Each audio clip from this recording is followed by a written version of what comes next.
चांगल्या आणि वाईट काळामध्ये आम्ही नेहमीच पाकसोबत उभे राहू. तुर्कस्तानचे अध्यक्ष रेसेप तय्यिप एर्दोगन यांचं ट्विट.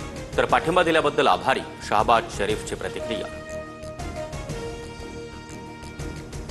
पाकिस्ताननं पीओके खाली करावं. भारत पाकमधील सिंधू पाणी करार स्थगितच राहणार. भारतीय परराष्ट्र खात्याकडून स्पष्ट.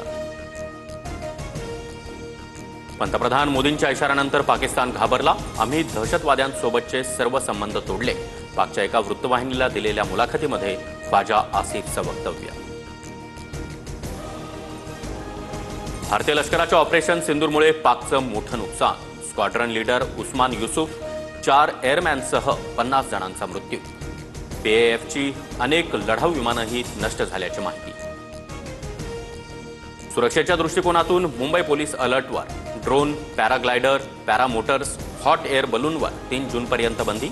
आदेशाचं पालन न करणाऱ्यांवर कायदेशीर कारवाई होणार.